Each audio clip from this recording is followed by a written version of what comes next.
Yan is going to be our first speaker today. I mentioned that Yan has been in the Feng Shui conversation for 40 years, and he's been with the Feng Shui Society right from the start, and a welcome part of the team. He always is. He has a long memory and some great ideas. And today he's going to talk about shortcuts, because he is an environmental psychologist. He's studying and working on a PhD in Feng Shui. He has a background in East and West perspectives and interior design. And I've always admired Yan's approach to life of just getting done what you need to do and then leaving all the faffing around aside. And he truly does live this shortcut. So he's really the best person to talk to about how we can bring shortcuts in. So Yan, over to you. Welcome. Thank you. Can you see my slides? Definitely. Right. So yes, as you said, Gina, we're all practitioners, except that some people actually, for some people, it's a profession. I believe strongly that there's not a single person on this planet who doesn't use Feng Shui. Everybody uses Feng Shui in some way or another. And you can see that from my presentation, but also animals use Feng Shui, even microbes use Feng Shui. If you kind of look at any living organism, plants use Feng Shui. So those principles are there, and it's just, ancient people kind of verbalized it in different ways, not only in Far East, in China, but also in the West and so on. So first, why shortcuts? So obviously, we love shortcuts. We all use shortcuts. Without shortcuts, we couldn't be doing this. Look, technology, huge shortcuts. We can be in this space in different time zones and maybe different even, seasons. We could be in one space. So we're all very good at that.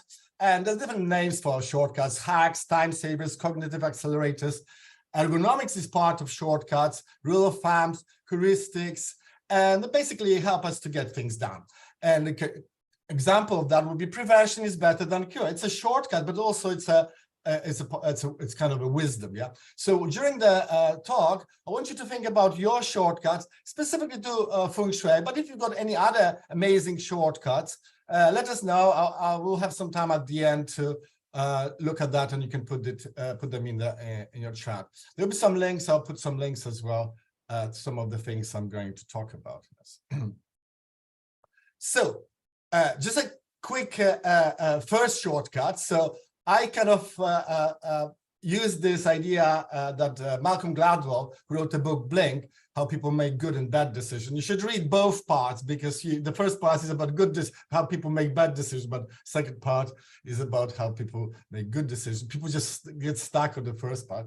And I got this idea of thin slicing, and this is what I do a lot, and we all do that at the same time. So just kind of exemplifying how it works. So how do you eat a cake? How do you slice a cake? Obviously like this, yeah? Now it's a big slice. I like cakes. You don't have to have a huge slice. You can have a sliver of the slice, with a cross section of the cake. You eat it, you like it, you don't like it. And you can see it actually as well in this example, what it looks like, the whole thing. But a lot of people try to learn Feng Shui like they would eat the whole cake layer by layer. So they start with one aspect, then go to another. It takes a long time. So if you thin slice your Feng Shui, different aspects that I'm going to cover, then you get more quicker. So, and also we do that as well. People, homeless people use Feng Shui. They'll find a place where it's warm and maybe secluded, I've got some protection. That's thin slicing of Feng Shui, yeah? So also the idea about achieving more with less. So the less you do, the more you can do it. And that's kind of Taoist principle as well. In the West, it's called 80-20 principle or Pareto's principle. And you might have heard of that. So just so we're on the same page, that's my view of Feng Shui, obviously. The kind of, what does it do? What's the function of Feng Shui? Just to remind ourselves. So obviously to minimize and mitigate any environmental stresses, and there are many. Plus, add and maximize positive kind of environmental factors, whatever you're doing in a positive framework, just to kind of amplify things that you want. That's Feng Shui. And then obviously you manage change. We're changing all the time. And so I'll give you a lot of little tips on how you can change your life very quickly. So, yes, about those three things. So, and obviously, there will be a few principles that I'm going to mention, and one of them is obviously yin and yang, which is the kind of second principle. The first one is obviously energy, chi, but I just want to remind you that all models are wrong. Some models are useful. So you need to kind of think in those terms that you don't want to kind of put your sort of life into feng shui. Use your feng shui in your life. Yeah, so people get dogmatic about certain aspects and they get stuck, and then obviously they have to call consultants to unravel the mystery of feng shui. But just a quick reminder about yin and yang. Obviously the terms are kind of interrelated, and obviously there's a relationship between them, and the difference is really in the degree, if you think, not in kind as such. So for example, is an apple yin or yang? It depends how you compare it. So will be yin compared to a carrot or to meat, for example, if that's the domain is food, yeah. But it might be a yang or yin compared to something else that is more yin, like, a lemon, yeah. So it's a question of degree as opposed to kind, because you can't compare an apple with a car. Different domains, if you like. So I use different ways of kind of explaining yin and yang because there's a bit of confusion. People go like a black and white sort of thinking. So my idea of yin is diverging. There's more. It's kind of more relaxing, kind of absorbing, yeah. And that's also links to entropy and matter. But yang is kind of converging, yeah. So when we started as a feng shui society, we diverged, which check everything, we studied everything, and then we started to converge, kind of simplify certain things and concepts so people can focus, can do less and achieve more. Let's give you a couple of examples of this. So there's a book by Philip Fernandez, I can't see it now, his name, and it talks about history of what we think and how we think it. And it takes about 8-9 hours to read regular traditional reading, this book. If you're a speed reader, you can do it in 20 minutes. But he summarized it at his talk in 2 words: divergence and convergence. Divergence and convergence. So a lot of examples of that. So for example, Britain went through this process of Brexit, so they kind of diverge from European Union, yeah, which was kind of converging different nations, yeah. Ireland's trying to converge itself, it's separate in 2 parts, but they want to. So, a mobile phone is a divergent device because there's millions of things you can do. So those 2 forces work all the time. Nowadays, I'm sure you've heard of CBDC, central digital currency, that all banks are trying to figure out how to control all the currencies and probably our lives. So that's kind of convergence, yeah. So, but when you think about different kind of aspects of feng shui, these 2 forces will play in different ways. But again, it's more of a difference in degree as of kind, yeah. So a couple of examples of shortcuts just to get us, because we're good at that. We just need to remind us, how we do it.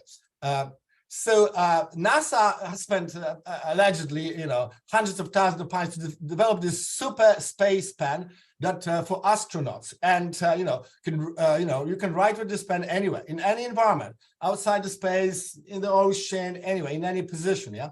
And it was great, and it works. You can actually buy it, if you want. But Russian astronauts use a pencil. That's a shortcut. First step: hold your pen ergonomically. Most people hold the pen between those 2 fingers. So that's how we taught incorrectly. That's not an ergonomic way of holding a pen. If you hold a pen between your 2 fingers, the index finger and the middle finger, it's more ergonomic. There's less pressure. They've done studies. Children naturally want to hold the pen like this because they feel kind of more in tune with their bodies. They feel, it's much nicer, kind of easier. There's less tension. If you look at old paintings and scriptures, people used to hold the quail like this, or they were doing kind of Japanese things. So try that. We'll take a few weeks to get used to it, but obviously if you're using a big marker, it's difficult. But for pens and pencil, that's the most ergonomic way. You're saving energy. Remember, feng shui is about energy and kind of being more efficient and effective. So 2 environments. Obviously, big contrast, and this is a question of, again, yin and yang, less or more. And both can be seen like that. So on the left, you've got two chairs, two computers, and probably a nice view, and not much on the desk. On the right side, you've got a very cluttered desk. Now, who's more kind of successful or happier with the environment? We don't know, because both can be successful. So for the person on the right side, clutter, obviously, mess is not a problem. Maybe that's how they thrive, that's kind of so. And maybe they have amazing view. So here, a lot of rubbish, nonsense, but, that, outside's beautiful. And the same with these people have a nice view, but maybe they're not focused. They don't know what they're doing. Maybe they're not creative. You don't know. It's difficult to kind of judge people without seeing the whole picture. So the ultimate feng shui mastery is finding this leverage point. And I'll give you some example. It's not always possible, but from acupuncture, we know that good acupuncturists will use 1 or 2 needles because they know how to shift the energy in the body. Yeah? And this is the same with feng shui. If you find the right leverage, you find one spot, and you can change everything. Quite often you have to do more, but Sarah Rosbach, that Gina mentioned, she said, if a geomancer can recognize chi energy, that is all there is to feng shui. And that's kind of ultimate thing. Obviously, I'm going to cover different ways of getting to that point, so you can become more artful, if you like, in this whole thing.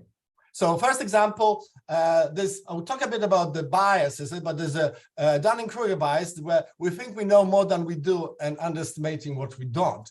So I had a client who had a sleep problem. She got a lot of consultations with classical feng shui masters, and they tried different things, mostly directions. So they thought, oh, if you sleep this way, pointing in that, according to astrological chart, maybe you sleep better. Nothing worked. Yeah. And so I went there and discovered that actually she was using a hairdryer before she would go to sleep. And obviously hairdryers will have a lot of electrosmog, and that affects the electrosmog will inhibit melatonin production, didn't sleep. She stopped that one thing, she started to sleep better. So you need to know enough about environmental factors and stresses to help people. But, obviously she got there in the end. But, if she started with me, she would save herself a lot of trouble finding the kind of exploring different. Obviously, it was nice, she tried different, positions. And so I'll talk about directions shortly. So you need a kind of big picture of how things work, but also you need details. You need both kind of visions, and there are books about this. And this guy in my Gilchrist wrote a very intense book. It took him 10 years to write it. But the key message from this book, and you can watch a video about this book. In 15 minutes, you understand. The book will take you probably 20 hours to read. It's very dense. So there are 2 types of attention, kind of narrow focus attention, kind of yang focus, if you like, and then broad, vigilant, open peripheral attention, where you see more, big picture details. And as you see in this animation, you've got this rabbit that's looking for some food or whatever, and there's a fox on the side, the top section of the picture. So obviously the rabbit needs to look for the food, but also needs to have peripheral vision, which is in this case more important because it might get eaten by a fox before it gets to any food. So we need both. And unfortunately, because of this small devices called mobile phones, we're losing peripheral vision, and that's a fact. Yep. So you need to kind of learn how to have open spaces, expand your view, like Gina's got this view of landscape behind her. So that's kind of expansive, yeah. So obviously, don't get stuck in one mode of thinking, because as the saying says, if the only tool you have is a hammer, you tend to see everything from as a nail. So you want to avoid that, yeah. But sometimes it works, yeah. So it depends on the context and what's happening. So once you learn all the rules and everything, you can actually start breaking them and find shortcuts. Yeah, so it's useful to find a big, but you can start with shortcuts as well. You don't have to learn everything. Yeah. So kind of a few examples of how so in feng shui, most people look for health, kind of help with health, relationship, money, career, home, all kinds of things. But kind of obviously, we don't have time to go to all the areas. But kind of examples of them. So you want 80% improvement in personal and professional domains. So one thing you do, and your life will kind of improve tremendously. Sleep is the key. Start with your bedroom. if you sleep well, most of your problem will start to disappear because your brain will work better. Yeah. So you probably notice most of those things, avoid electrosmog, switch off Wi-Fi for night. Most people don't do it. It will affect your melatonin production, your deep sleep, sleep in total darkness, avoid metal, foam mattresses, maybe put your bed in pie position if possible, solid headboard, obviously avoid geopathic stress, and possibly sleep towards north. There's very little evidence that sleeping in a particular direction will help you with sleep. I just found 2 studies.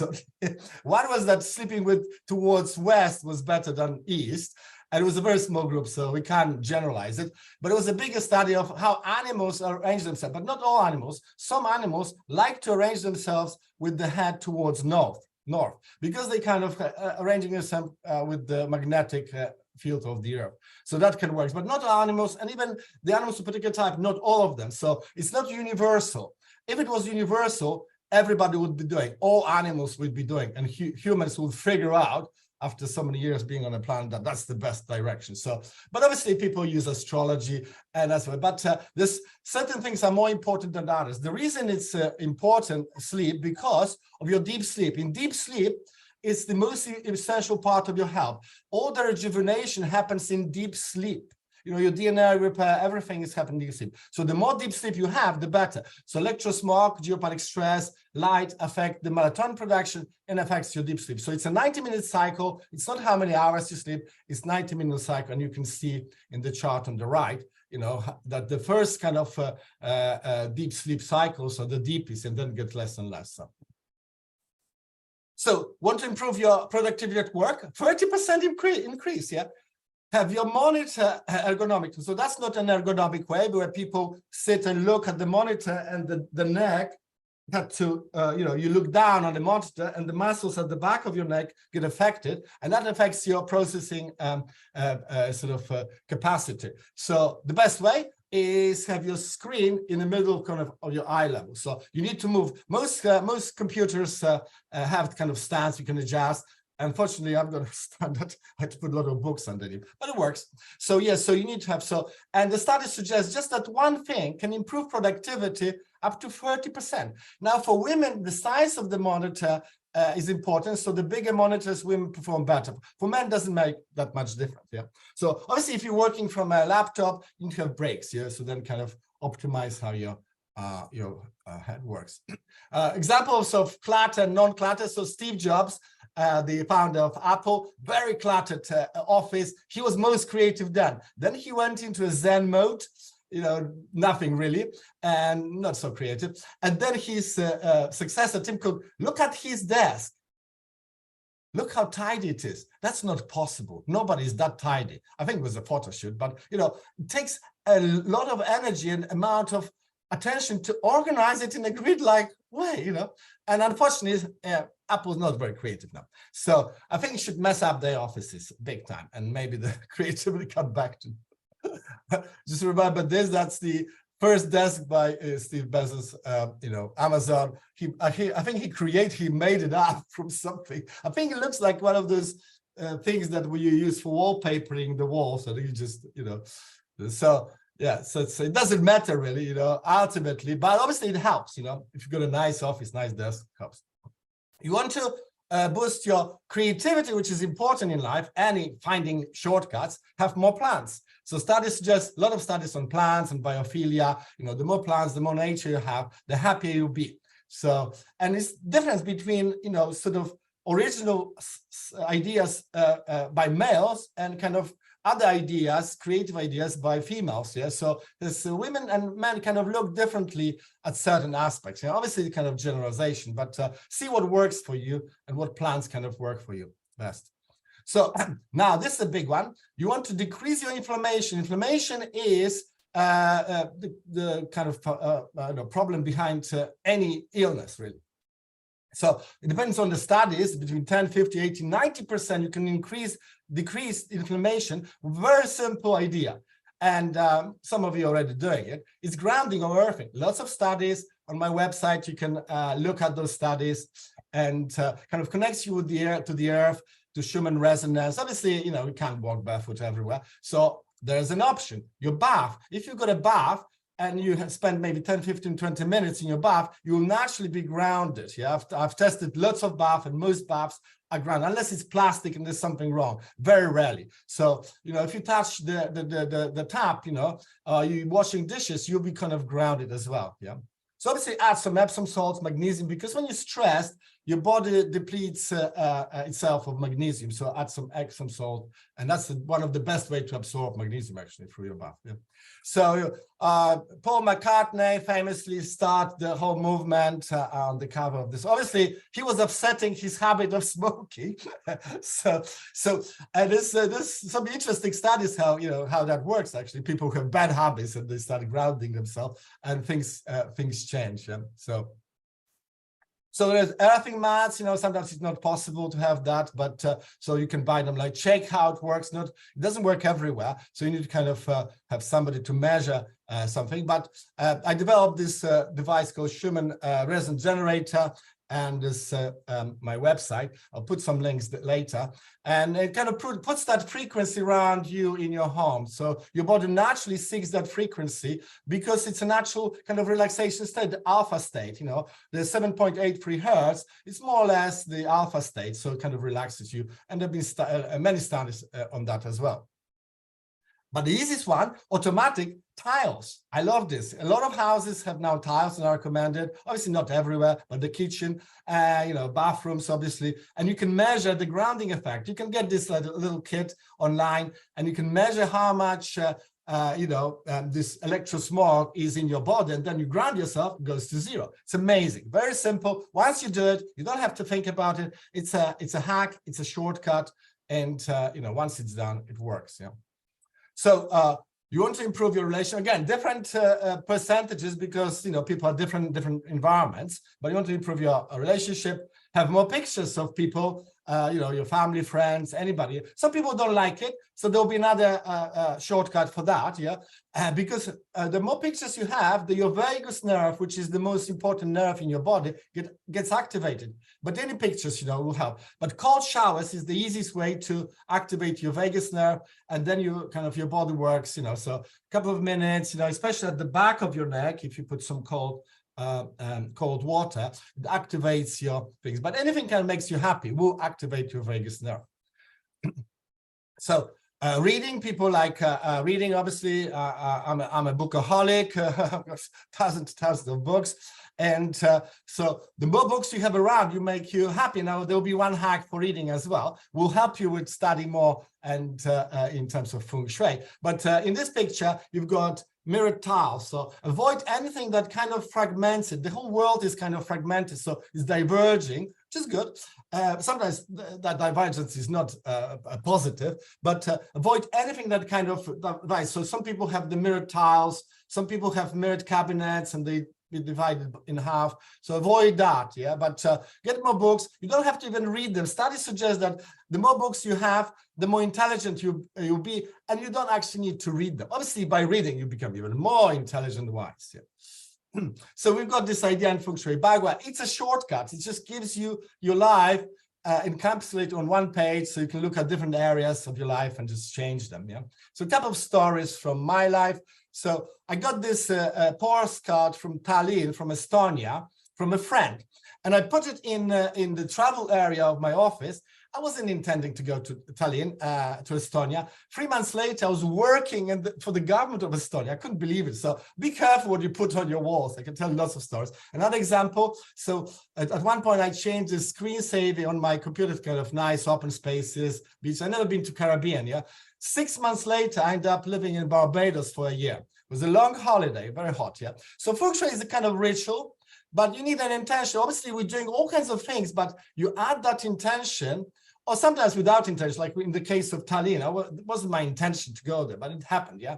And the same with the Caribbean. I was thinking going holiday, not that long though. So Feng Shui is a kind of physical affirmation, and that's a shortcut of thinking how Feng Shui is. But ultimately, it's a ritual. Everything we do is a ritual, So lots of different ideas for, activating different parts of your bagua. Fish is famous, money plants. I've changed some people's life just adding one thing. People call me and they ask me, oh, I don't have the resources for for your advice, but I said, well, I can give you that for free. Get a money plant. And shortly, they get the money. Somehow it works, yeah? So because they have a strong need, they have a passion for changing their life through Feng Shui, and just anything can work, yeah?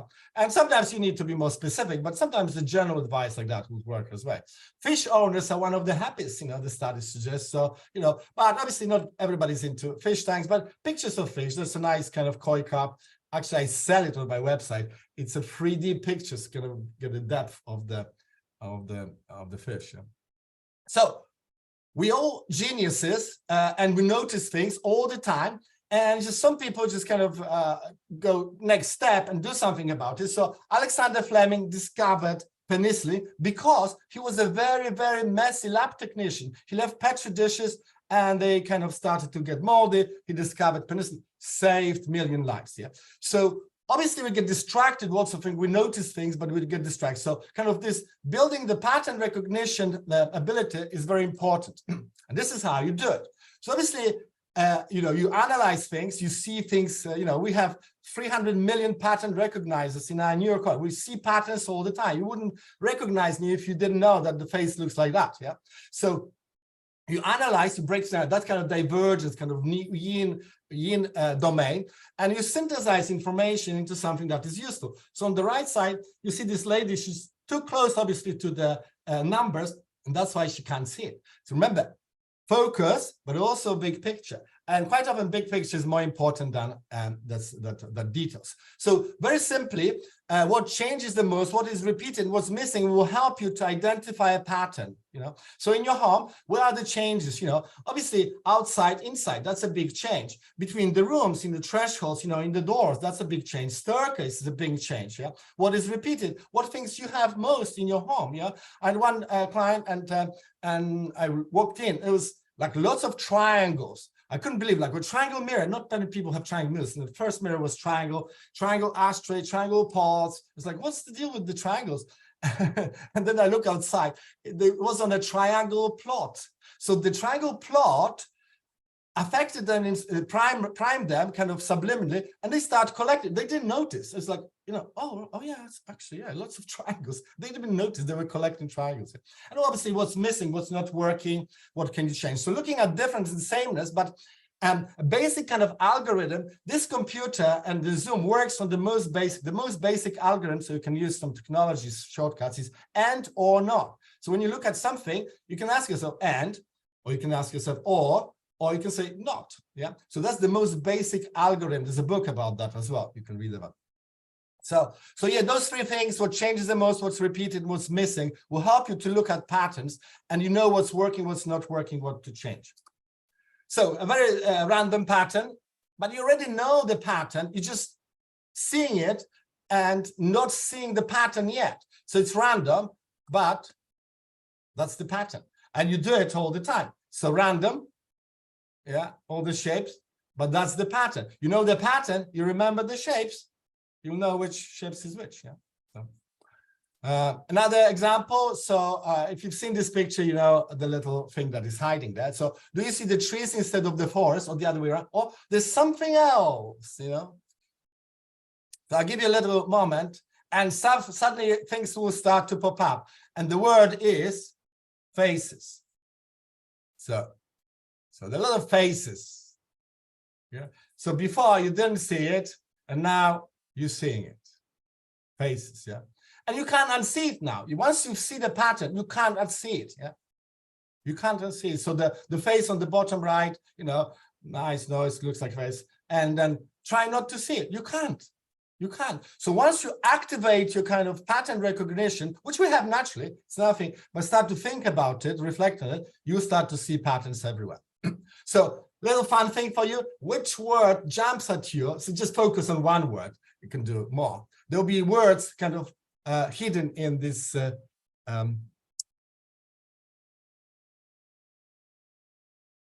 anything. So I can see purpose, I can see love, I can see money, I can see, what else I can see here? Obviously, looking at this different times, kind of different things will kind of jump at you, yeah? So, but the words that kind of jump at you, your brain might be thinking about it already. You kind of, it's at the back of your mind, And maybe that's important, maybe not, and strength, another comes up. So lots of things. You can do a screenshot and then look at that later.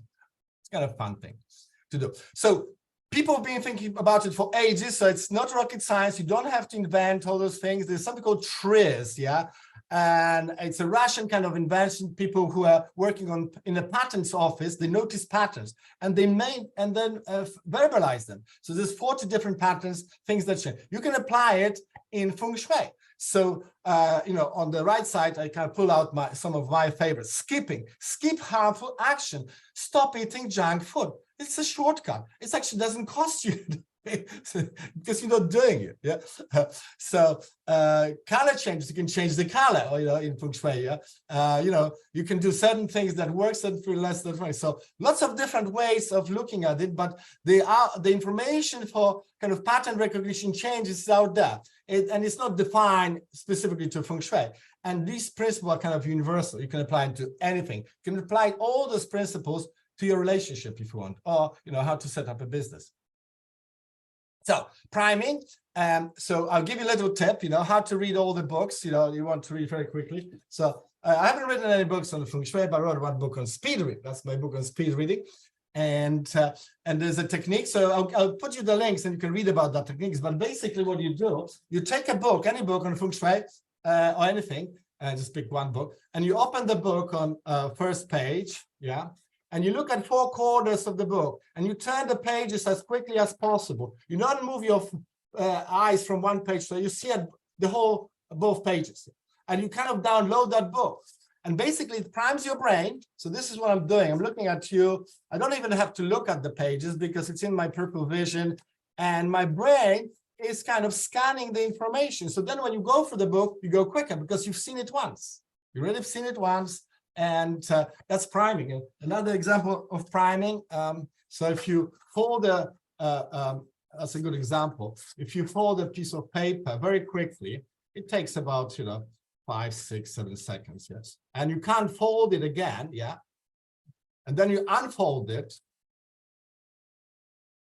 So you've got a groove. Obviously, that's a pattern. Yeah, and then you can fold it at the back of it without looking even much quicker. Fold it. Yeah. So that's priming. That's how your brain works. That's how learning works. The repetition is learning basically. But you can download your books or whatever books you want, and then it kind of is in your mind, and then suddenly it starts to kind of work for you. So obviously, sometimes you need to do it 2 or 3 times, but sometimes just once. Yeah. So a useful thing to download all your Feng Shui resources. Yeah.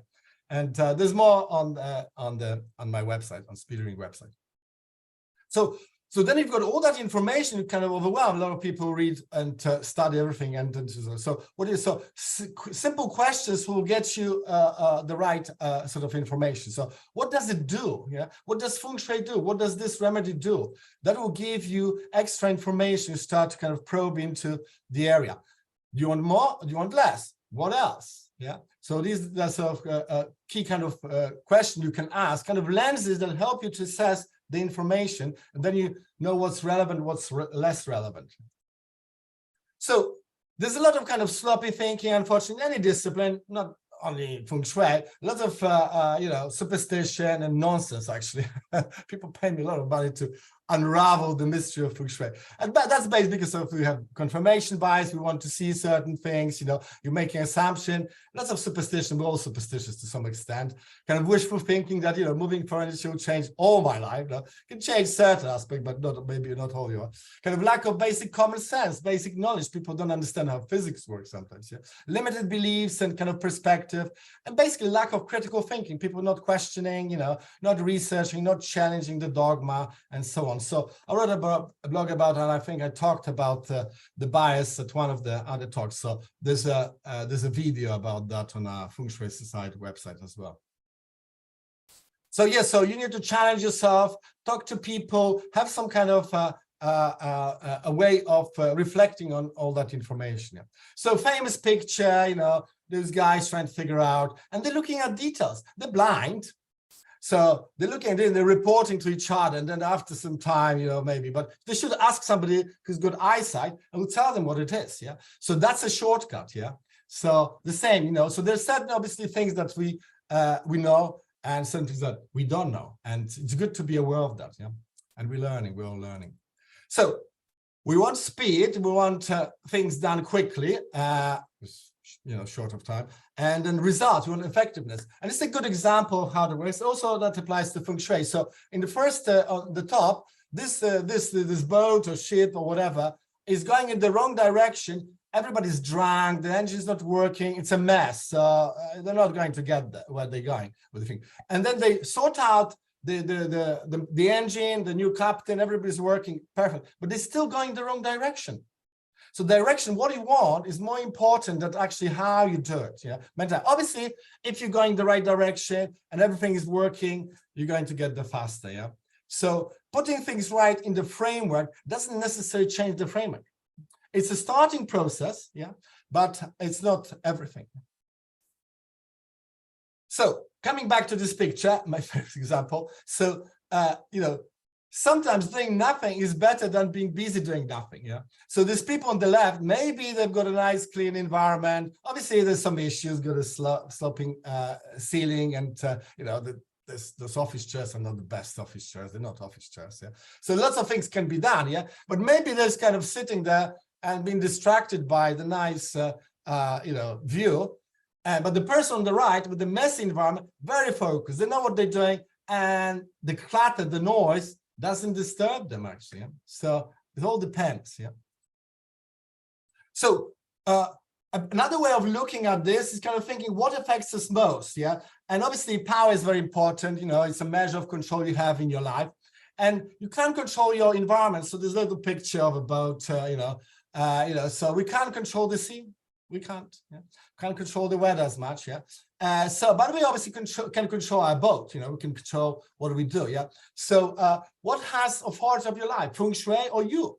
So the kind of my view of order of power is that we have the most power. Then the people around us can affect us. Yeah.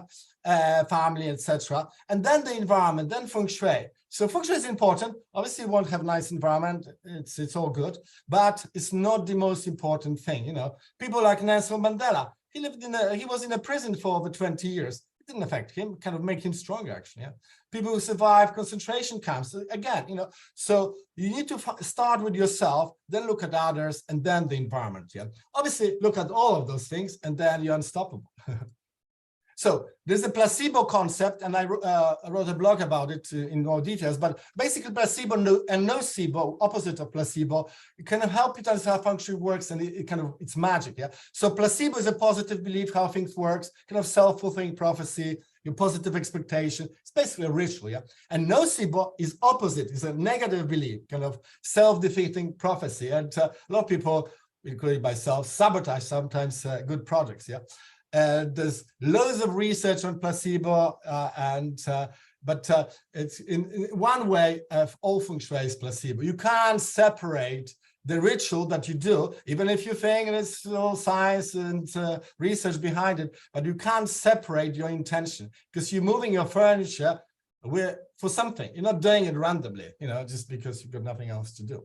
So that's a useful way to think about how you do Feng Shui. So it all works. So little quotes from people that I admire. Imagination is more important than knowledge, said Einstein, because imagination is almost infinite. Yeah, knowledge is limited. Yeah, and probably imagination created all knowledge. Yeah. So just kind of creating an environment that, I already mentioned, you have some plants, nature, your imagination will work better. Another quote from my favorite philosopher, Gilles Deleuze: bring something new to this world, start something new. We're here for probably a reason. Yeah. So don't waste your life. Do something, bring something crazy and new, innovative. I studied saints because they were doing some pretty far out things, that really changed the paradigms. And another philosopher, Claire Colebrook, she said, a problem is a way of creating a future. So, obviously resolve problems on a daily basis, yeah, but that's a nice way of looking at problems. People don't like problems or challenges and stuff, but actually I thrive on problems because I can see a potential for changing it. So when plants grow and evolve, they do so by way of problems, developing features to avoid predators, to maximize light, or to retain moisture. Yeah, so that's Feng Shui. That's a beautiful example of how Feng Shui works. I don't have much time to go into time, running out of time, but obviously Feng Shui is about space, but also time. Lots of different perspective on that, astrology. But Greeks have a very, very neat way of classification of time. So obviously we live in kind of chronological time, present, past, future, and so on. And we use clocks and calendars to measure that. But there's other types of times, kairos and ion, where kind of beyond this chronological time, you can go beyond. And basically, kairos and ion is like now, everything is happening in now. And by going beyond kind of, obviously you need both, beyond kind of chronological things, you can start in, miracles happen when people are present, when all your energy is 100% in the present moment, you're congruent, and things happen, and there's lots of evidence for that as well. So look at different times and then go beyond time. Right. So really at the end, so key kind of reminders. So thinking of shortcuts without cutting corners. Obviously, there's nothing wrong with cutting corners, But if it's going to damage you or create some negative consequences, don't cut corners. Look for patterns, Ask good quality question. Remember about this algorithm, and or not. Just learn about decision making. So there's a book, Thinking Better, with the shortcuts, on the right side. Don't assume that you already know what is important or trivial. If Alexander Fleming look at this petri dish, that's trivial, he wouldn't discover penicillin.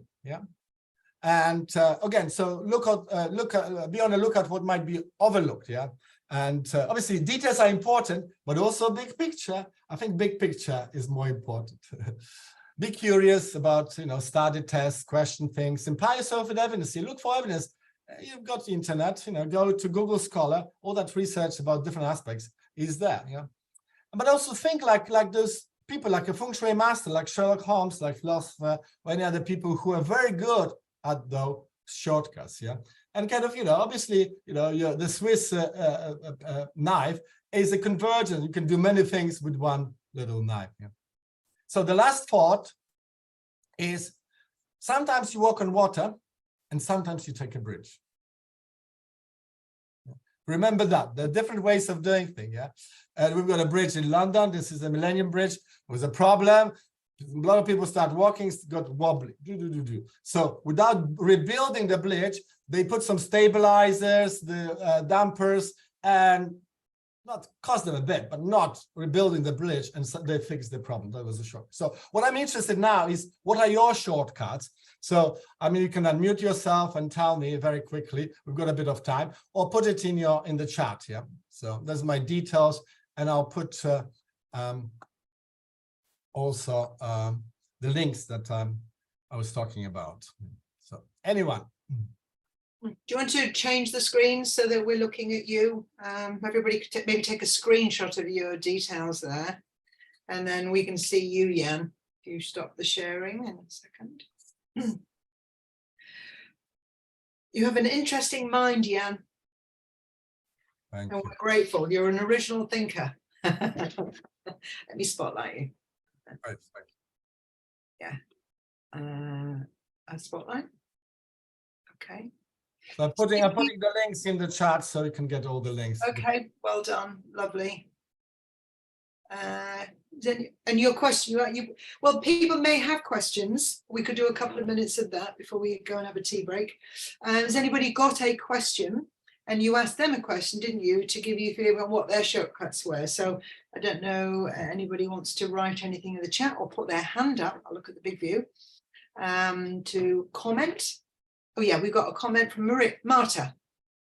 Where's Marta? Hello. Hi. Go ahead. Hi, everyone. Thank you, Jan. I really, really loved your contribution because I'm a bit of I'm a student at the London School of Feng Shui, for starters, but we've always been taught that clutter is a very bad thing. So I felt bad for a little while because I love my books, as you do. I love my plants, and I've always been a bit messy. But I've discovered through the years that's the way my brain works, because my creativity needs that, because it allows me to I don't know, to focus, and my intuition starts working, and I get really nice ideas when I have clutter around me. I know it sounds bad, but unfortunately that's the way it is.